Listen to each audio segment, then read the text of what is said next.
All right, mate, just briefly introduce yourself. Tell us a little bit about what brings you here. Sure, yeah. My name's Woetzel. I've been in the space since 2017, so it's been a couple of years now. I work for the Secret Foundation that's attached to a network that's all about data privacy for applications. Blockchains are totally transparent, so there's a serious privacy problem out there. And helping that organization kind of grow this ecosystem, pull in developers. And we're here at DeFi Miami because DeFi is lacking privacy, and that's like a very key component to unlocking the full value of a decentralized future is having privacy for end users. The analogy I like to use is if you went to the store with a Bitcoin, right? And you transacted peer-to-peer with the vendor, they would know every single transaction you've ever made since the beginning of time and your entire wallet balance. That's not sustainable from like an adoption standpoint from retail users. So to truly bridge cryptocurrency and blockchain to the real world, you have to have some form of privacy. That's what Secret Network is doing. That's why I'm here. I'm passionate about privacy. I believe it's a human right. And I know there's a lot of other people that hold a similar belief to me in that sense. Right on.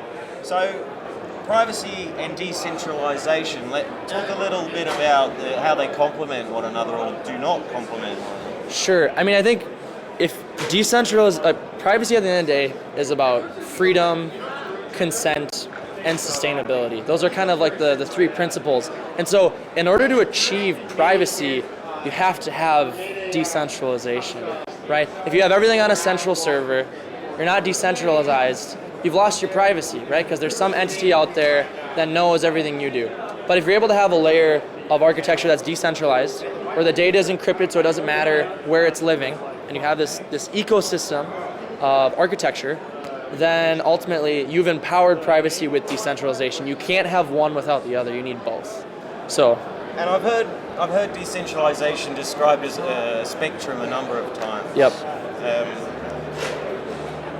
At one end we have a lot of these DeFi products that are essentially corporations that have. Yep. The permission chains. Yeah. They're piggybacking on typically on Ethereum. Yep. Right. But they themselves are centralized entities. Yep. Which don't afford any privacy, etc., etc. And then at the other end we have these maybe Bitcoin itself, Ethereum itself, yep, as a chain. Yep. So talk to me a little bit about the realities of decentralization as a fundamental objective in the industry for these new projects. I'm actually writing a book called The Dark Side of Decentralization, Stories of Power, Greed, and Manipulation. Oh, really? So I mean, I think our industry, the decentralization is a buzzword that a lot of people just throw out there left and right. And so I think to achieve real decentralization, you have to get to a point where no single group of individuals determine the future of the protocol and the future of the usage, right? Bitcoin's there. Bitcoin is truly decentralized in my mind. There's some risks attached to like the Bitcoin mining and the centralization of all of that.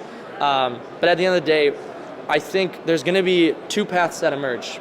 There's the people that want real decentralization, and there's the people that want control. And the protocols that win are going to be the ones that are truly decentralized for two reasons. First off is like the freedom and creativity of expression. You want as many people building interesting applications on their own, the freedom to build that. The second piece is regulation. Regulators are looking for targets. Any protocol that gets launched that's centralized enough, they can come up to you and say, you're a security, right? So I think decentralization is super, super important from a protection standpoint, from a regulatory standpoint too. So any project that's not truly isn't migrating towards true decentralization should be worried, because the first 5 years people didn't know what blockchain was, didn't know what cryptocurrency was, but now we have the largest regulators in the world looking at our industry and saying, wait a minute, is this safe? Is this truly decentralized? And we'll find out the answer to that question. So I'm going to be building decentralized things. I want to release control. I think the best entities in this space believe they're transient. They believe they're there to start it up, kickstart it, and then disappear. Fall away. Release control, right? You're describing a DAO. Yeah, but it requires humility. And there's a lot of greed in this space, so it's hard to find. It's fair. That's absolutely right. I'm currently looking at Richard Hart's project. Yep. Are you familiar with Richard Hart? I've heard of the name, but I'd have to be familiarized with him specifically. Yeah, so he claims to have created the first certificate of deposit on the blockchain, where basically he encourages people to stake their hex for up to 15 years. Wow. Now that's for me, that's flashing red lights a little, But there's a number of projects that offer staking as a yield option, right? Yep.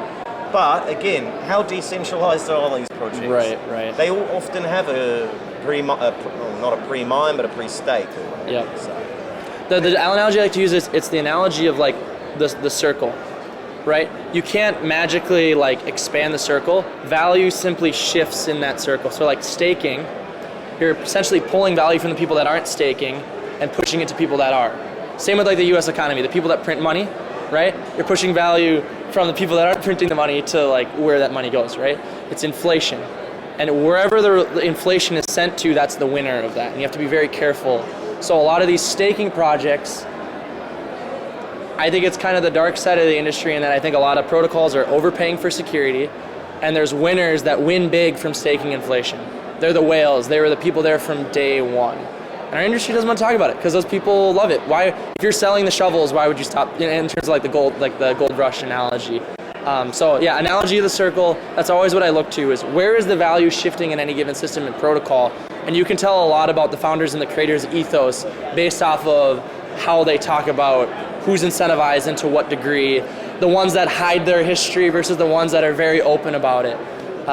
So you got to do your research though. You got to dig in deep. It's not simple to find the origin of a lot of these different blockchains. True. There's a lot of hype trains that people like to board, right?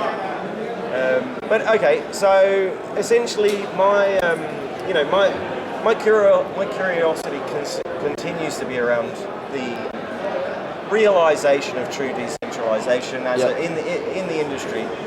How far along are we in your opinion?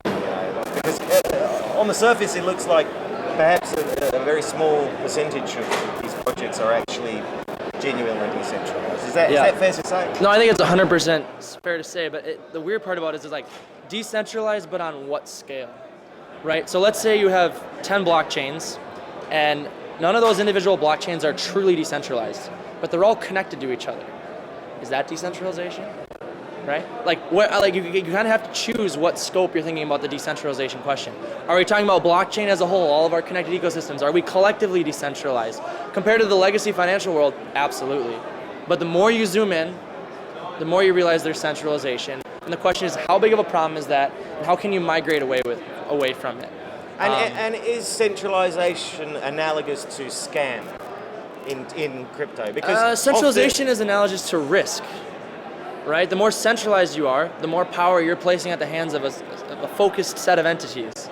And so if they make a different decision or they want to do something else that's not in the name of all of the decentralized stakeholders, then you're at risk. And that's where the whole rug pull narrative, I'm sure you've heard rug as a term come out. So the more decentralized a system is, the less risk that lives in it. That's the way I view it. And some people are okay with more centralized systems because evidently they're willing to take the usability trade-off and they're willing to take on the risk of being part of a more centralized system. And I think the beauty of decentralization, as you've probably heard, is it is a spectrum. The thing is, there's a spectrum, but we're not educating people on the risks of centralization. That's the difference. That's where our industry needs to go, is an education of the risks. And we don't currently do that. It starts off centralized, but you have to be transient. You have to know that you have to let go. And I've been in rooms when I've seen decisions for decentralized networks that are not decentralized. And actually the way PR framed it was, that was a decentralized decision. Oh, that hack happened, that fork happened, that was decentralized. It was like, no. It was a room of people, with 3 or 4 people that are capable of, on their computers, pulling off the fork.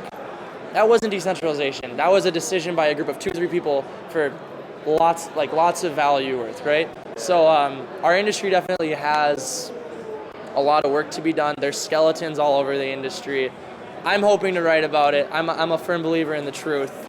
And make no mistake, this industry is changing the world, but it's being built by people.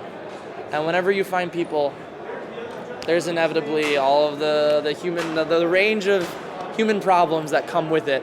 And decentralization happens to be a very convenient banner everyone likes to wave, right? So.